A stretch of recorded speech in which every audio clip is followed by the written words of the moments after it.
So there was one night, I remember it so vividly. It was like 2 a.m. in the morning. I think my inbox was like 40 emails deep. And I remember sitting there thinking, do I actually want to run this agency? What does it mean? And am I totally cut out for it? But before we start and before we go into why we're here, what this is about, if agency life has felt really heavy, and trust me, I know exactly how it feels, you are not broken, you are not alone, you're not the only person. And I really want to open up that space for honest conversations, the honest side of agency life, and talk about the truth, what it looks like to be in the agency world, not just as a founder, as a team member, working with clients all the time, and just what it's really like to build something, an engine. And that's why we're here today. So, Kate, welcome to the Agency Diaries podcast. Oh, I'm so excited. How exciting. So tell me a little bit. Let's go straight in. Okay. What is Agency Diaries? Okay, so Agency Diaries was born out of me being in this space. So, you know, I've gone from a freelancer journey to thinking, okay, so I absolutely love the clients that I work with. Do I carry on doing what I'm doing? Do I grow it? Or do I just go back into a full-time job? And I was at the point where I was like, which way do I go? And then as we've progressed, so for everybody that doesn't know us, we are KW Marketing. Yeah. Laura, what do we do? We are a food and drink digital marketing agency. Yeah. So, and we're really, really proud of all of the stuff that we do, especially with the clients that we work with. And we get loads of good foodie samples. But if we take it back, what I found was, and especially found it quite difficult, was when you grow an agency, yes, it's a business and agency life is a business, but actually growing an agency is so different because there's multiple moving parts to it. The industry is very different. It moves so quickly. And what I felt at the time was, and I still to this day feel as though there's not a space for people to talk about the ins and outs of it. Like what goes on in agency world? What are the highs? What are the lows? What are the difficulties? Are you constantly on the rat race? Are you constantly going around that hamster wheel? So the Agency Diaries was born out of that space. It was born out of a passion for wanting to share the highs, wanting to share the lows. So if anybody is an agency founder, if they are a creative, if they are a freelancer, if they sit in this world that we absolutely love and we know oh so well, that is what the Agency Diaries is for. It's to give you support, it's to help you along the way, and it's to open the gates to honest conversations. Love that. And would you say, obviously we call it the Agency Diaries, is it just for founders? Is it just for agencies? Who is it for? Who are you talking to? Oh, interesting question. So in essence, if you are working in our world, and when I say our world, you either own an agency, you either are a freelancer, you are a creative. So whether you're a marketing manager, whether you are a social media manager, as long as you sit in this world that is fast paced, this is for you, right? Because at every different end, at every different touch point, the conversations are going to be the same. So my conversations around clients, business growth, you know, how can we streamline our deliverables, all of those things are conversations that Laura, as our senior account manager in our agency, also has. Yeah. Laura is a creative. She's also an influencer. She works in social media. So I think all of those conversations go across the space of definitely being creative. And that's what the Agency Diaries is for. So then why now? What's changed now? Ooh, I think as we are growing, so as KW Marketing is growing, I feel so fiercely passionate about my team, what we're creating, the environment that we're creating, and in particular, the growth phase that we're in right now. Mm-hmm. It's highlighted to me that there isn't necessarily that support for us. Yeah. And it's something that is really important because the bottom line is we're an agency from the Southwest. We're based in Devon. We're not based in London. We don't have loads of funding. Mm-hmm. You know, KW Marketing I started it when I was on my own. We've had no investment. We've had nothing go into the business. Yeah. So the growth phase that we're in is organic, mm-hmm. and everything we do, we have to do really well. And from that piece then goes into, we also need support in the right areas. I was going to say, is this something that you kind of wish you'd have had? I would have loved to have a place where I can go and talk to other agency owners, other, creatives and founders around, oh my God, our clients aren't paying on time. What does that mean for a cash flow perspective? Or, oh my goodness, my team's growing. I don't know what team member to recruit. Yeah. Or, there isn't always a right answer. But I think what I've found along this journey of growing an agency is actually the difficulty and differences between a business model and an agency business model. And it's very different. Definitely. And that's what I was going to say. Like, is that what you kind of think agency life is shown to be? This nice, glossy, oh my God, it's the dream. Everyone wants to work in an agency. Oh, I know. Is that did you fall into that at the start because that's what you'd seen? Yeah, and I think that's a really difficult question, because I think and I remember someone saying to me maybe 4 years ago, Kate, what do you want? Like, what do you want out of what you're doing? And the one thing I said at the time was, I just want an office. And she was like, what does that mean? And I was like, I don't really know, but I just want an office for our agency. And then the more we've grown, like, we as a team have moved so far away from wanting an office. And actually we work really well in our own environments, and we also equally love it when we all get together. Yeah, definitely. But what does having an office mean? And I think it's aligning with, the polished version of what an agency looks like online. You always see, especially we're a female founded agency, the majority of us are females. And that's really important to me. And it's really important from a client perspective as well, that, we pick up on those emotive sides of business as well. Definitely. And we are human first. And that's something we really promote. Really important, yeah. But I think when you go online and on social media, you see women sat behind a desk with high heels on and agency life so clean and simplistic. Although we were called trendy this week. We were called trendy, but we put on that very well when we're out in public. I think so. But in reality, on our Monday Zoom calls, you're in your gym kit, Phoebe's in a hoodie. I know. And I've just about thrown on whatever's clean on a Monday. And you all love it when I do a 9 o'clock call. Honestly, that's when I'm literally one eye's open. So trendy, just rolled out of bed. I know, literally. But I think going back to it, there is this sort of polished view of what agency life looks like. Definitely. And again, what I want the Agency Diaries to be is to kind of unpick that, because that isn't how it is, or that isn't how it's been for us. Yeah. Or maybe for me, that isn't how it's been for me. I never came from a business background. I never did business at uni. So all of these things are things that we've had to pick up and learn as we go. And we've probably not gone as quickly as we can go because we've had to learn it along the way.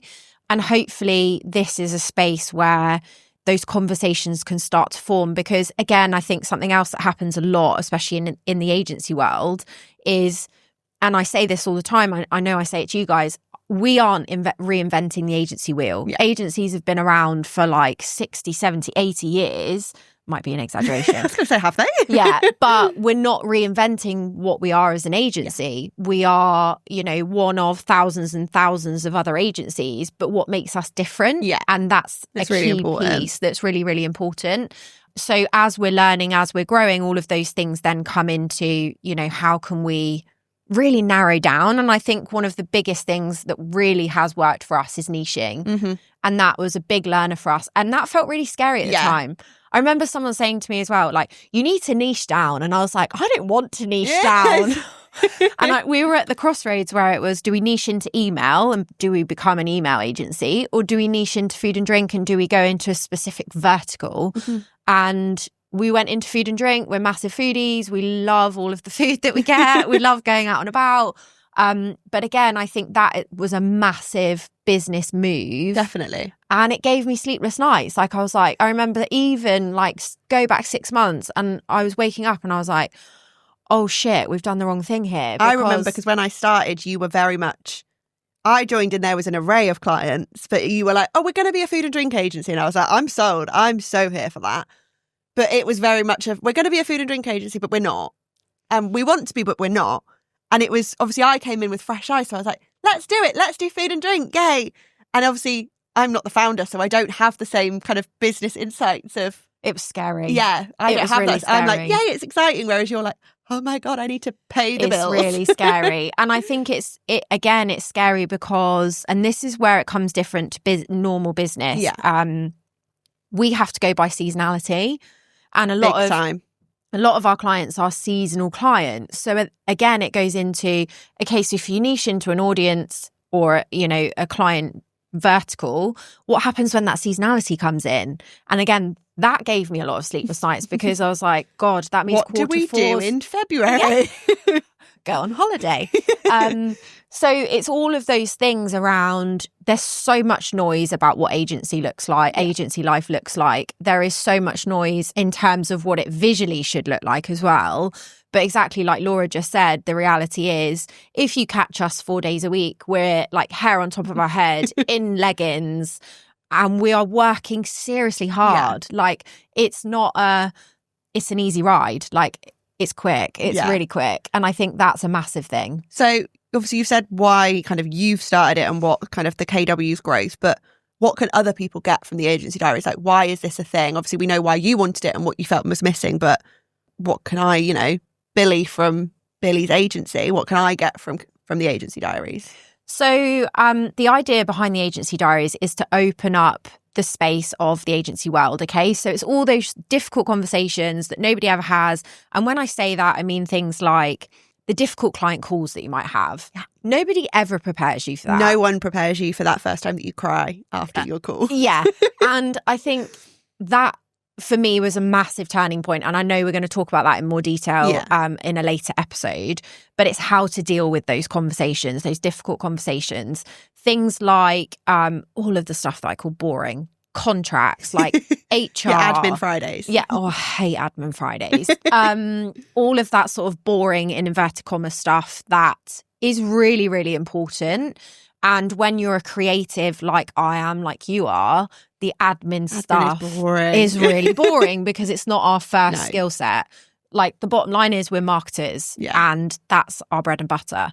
So things like that hopefully will help Billy, who's listening, to help him in his agency world, in his sort of growth journey. Even if you're a freelancer, those things around difficult conversations, client contracts, proposals, what to put in your proposals, all of that stuff will hopefully help in terms of getting more eyeballs on what you're doing. Definitely. So what I want to create with the Agency Diaries is a place that is going to be really insightful. It's going to help people to learn. It's going to feel like we're giving you a massive hug as well, because there's Which so I can many imagine times, you probably needed quite a lot. Yeah, there were so many times that I just felt like I'm just going to give up now. I'm done. And I suppose as well, you're talking like you talk to your husband and stuff, and they don't get it. Like, they don't get people it. Who are not in the world don't get it, and they're like, "What do you mean you're stressing because a client's messaging you at 8 o'clock at night and you're out for a family meal?" And you're like, but there's people don't get it, and they're not in the same world. It's nice, I suppose, to have someone like, obviously we've got our team that we speak to, but I imagine especially if you're a freelancer, that is terrifying. Yeah. And I think as well, that was a massive point. That is a really good point to cover, actually, Laura. It's around when you're a freelancer, you are on your own. You bend over backwards for clients because they are your sole That's your world. income, yeah. That is your source of paying your bills. They are your whole world. They pay your bills. So kind of those boundaries are stretched more than they would be in an agency world. Definitely. And I think one of the biggest things that we're still learning and is really important to talk about is boundaries. Yeah.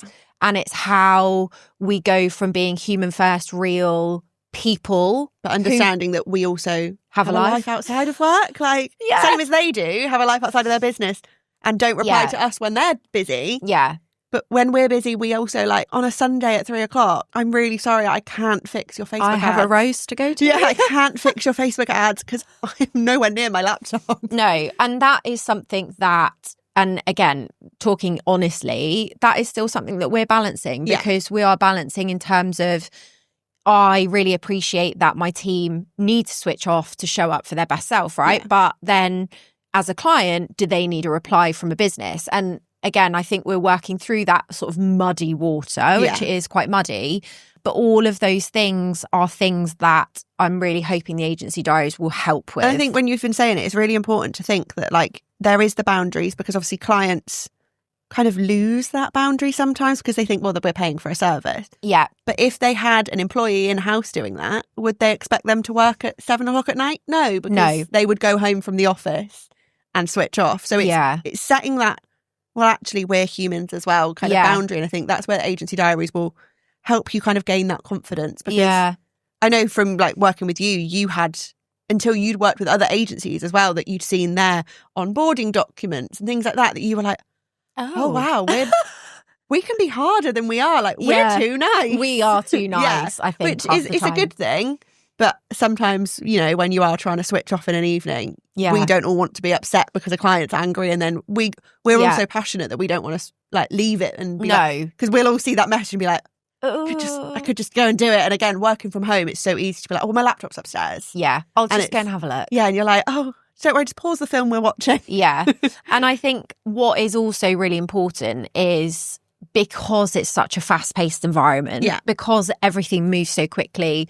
And again, obviously we're a digital agency, so we work in channels like Instagram, TikTok, email marketing that literally never stop. We never have a minute to breathe.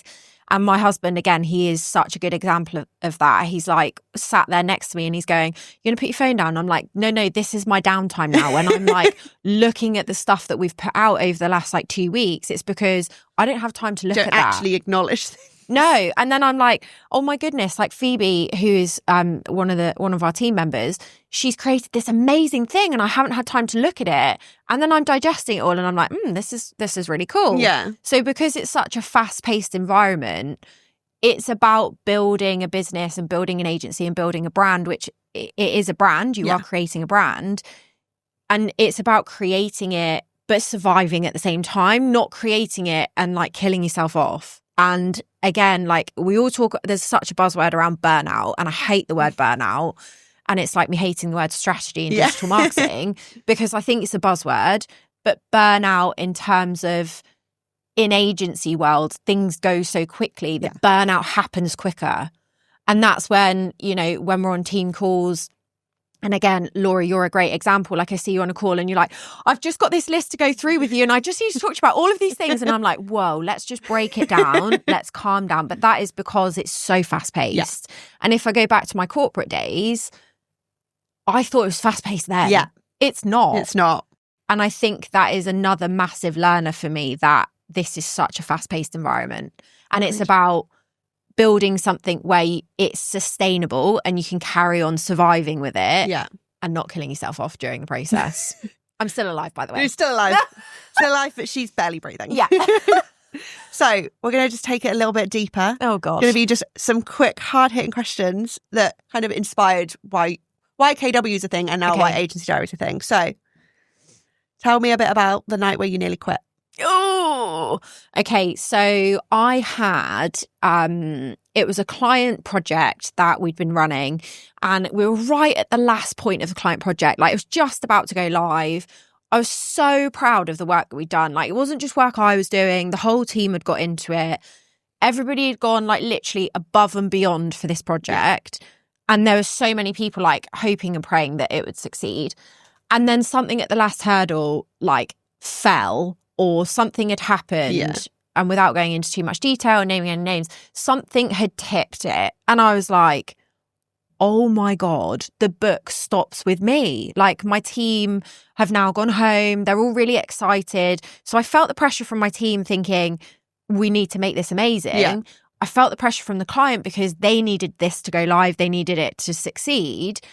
But then I also thought, shit, everything stops with me. Yeah. And at that point I was like, I just can't take this, like this whole thing on my shoulders all the time on my own. And then I think the conversations around, and it's always around, you know, imposter syndrome and everybody talks about it. Why did you set this up? You know, why? And then in my head, I'm like, why have I done this on my own? Why have I not got somebody else working with me to support me with it? Because then the book would stop with both of us.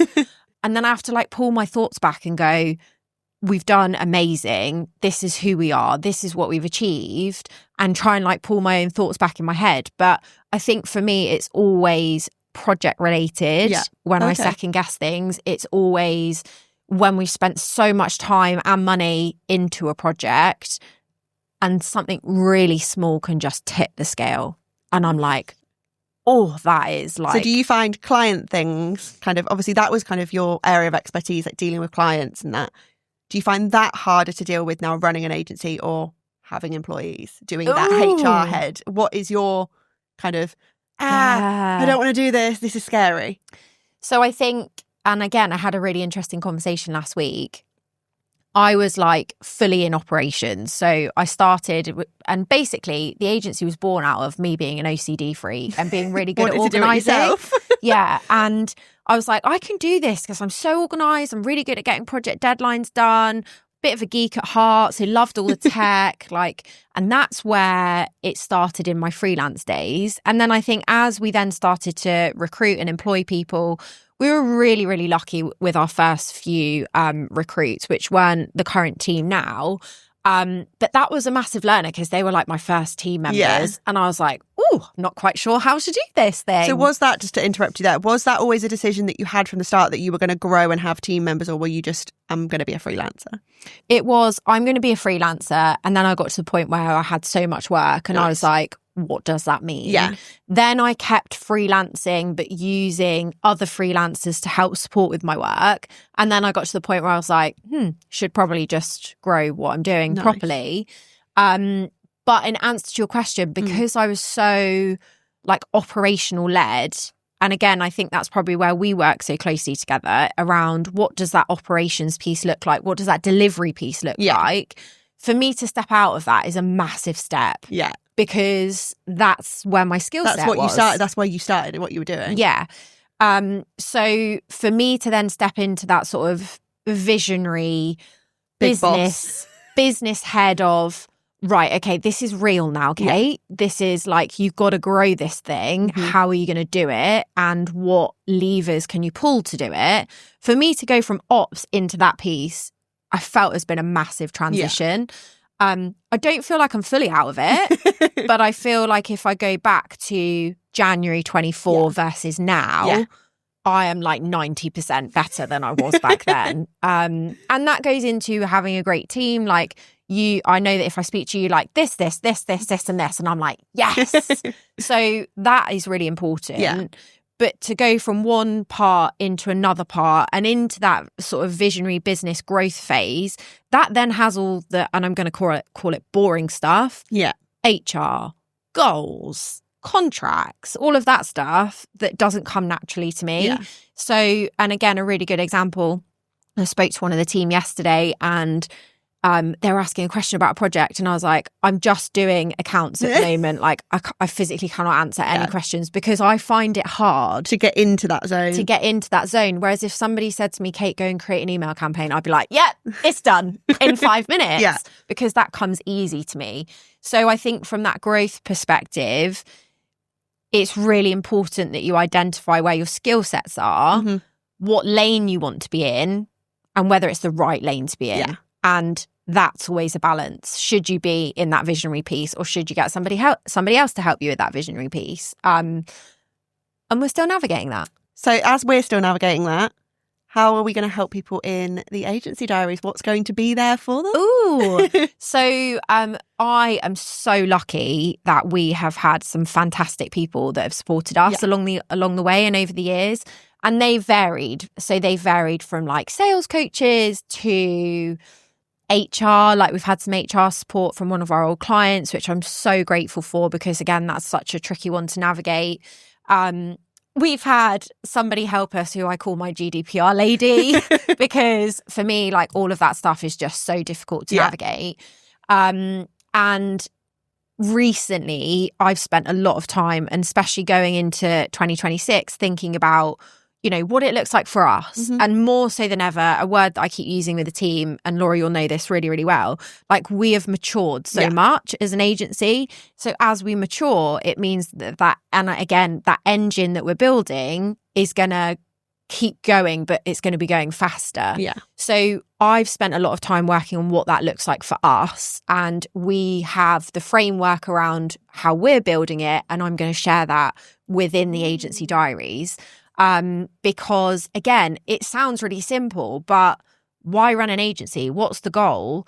And I never used to think it was very important, but the more we grow, the rest of the team need to be invested in it as well. And by the way, we've got a retreat in January, which is a massive, massive stepping stone for us. Because if I go back 4 years, if somebody said to me, Kate, you're going to take your team away, I'd be like, oh my God, I'd never be able to afford that. Like, what's that going to look like? What are we going to do? And now I've got like a full itinerary. Like, we've got our vision for 2026. Like, we've got everything mapped out. And that's what I mean by maturing along the way, which is really exciting. And I think, again, the more I can share those tactics, the more I can share that thought process, the more I can share things that people have shared with me that have made me stop and go, oh, that's really useful, actually. Yeah. Why did nobody tell me that at the beginning? But it's all just going to be in one place. Nice. So that's the point of it. And I think a really a nice thing to kind of round up on is the fact that you're not starting the Agency Diaries to kind of be, oh, well, I've done it and I know everything. No. It's definitely... We're doing it alongside you. Yeah. So it's really kind of like collaborative without being like doing it together. But you also are like, makes you feel like you're not alone. And I think that's where it will sit really nicely, kind of, no matter where you are in building an agency or freelancing, 100%. That it's not we're going, oh, well, we know what we're doing. We're experts. We're like, no, we're still hustling with you, and we're still having the same struggles and crying at the same things and laughing at the same things. I think that's where it'll sit really nicely, hopefully. I think so. And the honest piece is really important, because we're not here to say like it's all flowers, it's all roses. It's really easy. It's really not. It's really not. And I think that is said too much. Yeah. And I went to an event actually a couple of weeks ago, and that's probably where the Agency Diaries started bubbling. And it was all, oh, you know, how's business? How are you finding business at the moment? Oh, yeah, it's great. It's really, really great. You're like, just me that thinks it's not. Yeah, and I was like, well, actually, it's really hard. Yeah. And I'm really tired. And I haven't, like most days, this is so awful. But again, I think it's worth sharing. I wake up, I don't have breakfast, I don't have lunch, and I'm just having dinner. And then my mum will be like, why are you not eating? You're looking really skinny. And I'm like, I've just got too much to do, Mum. What for, Mum? Yeah. And all of those things are things that need that sort of honest conversation around, like, it's hard work. Basically, it's hard work. Basically, what you're rounding up on is actually really hard work. Yeah. And as part of obviously launching the Agency Diaries, so this is our first episode for our podcast. That's why it's been a bit more kind of chatty and a bit more conversational. What's going on? What is it? What are you? Yeah. But as part of it, our first exciting piece of content that we're working really, really hard on is what we're calling our Agency Survival Kit. And that is going to be something that you can download. It's going to have resources in it. It's going to have tools in it. And it's going to be hopefully really, really insightful. But I think that is a really good point to open up the floor, Laura, and to say, you know, this is built out of, you know, community. It's built out of people. It's built out of honest conversations. So if there's anything in your world, whether you're a freelancer, creative, agency owner, and you find it really difficult and you feel as though people aren't talking about it because it's all polished and it's all glossy and no one wants to actually be like, well, my clients aren't paying me, which means actually next week our business might go under. Yeah. Whatever it might be, please just drop us a DM. Yeah. Like, we're on Instagram, we're on LinkedIn as well. Please message us. Go and visit our website as well, because we want to hear from you. Yeah. Like, those real conversations. That's what this is all about. What it's about. Not just about us. No, it's not about you. It's about everyone who is struggling. Exactly that. And I think even when I first told the team about what we were going to do with the Agency Diaries, and again, even Laura, before we started this podcast, Laura's like, well, what do you want me to do? But you are such a fundamental part of our agency that actually those conversations happen with you as much as they do with the rest of the team. So actually that conversation around, you know, those difficult conversations with clients or, you know, whatever it might be, it happens across the board. Yeah, it's definitely. not just me. You're not just taking the weight of it on your shoulders. Yeah, exactly that. So that's... I think that wraps it up quite nicely. Does Basically, let us know what you're struggling with. Yeah. Because we're probably doing the same. Yeah, probably. And I guess we just want to listen to it as well. Yeah, pretty much. And I think as well, just before we finish, and I know I said earlier, we are based in Devon. Yeah. We're not based in London. And something we really advocate is the fact that we don't always get the best resources. We don't always get the best support. We don't always have, funding open to us because we're in sleepy little Devon. Yeah. And that's another reason why I think the Agency Diaries is going to be really, really exciting, because it's about connecting everybody in the UK together, and not just it being Devon based, but saying actually we should all have the same resources, we should all have the same sort of community to have these conversations. Definitely. I can't believe that was episode 1 for the Agency Diaries. Episode 1 done. So yeah, drop us a like, comment, follow, subscribe, all of the good things. But and we'll see you in the next episode. Thank you. Yeah, bye. Bye.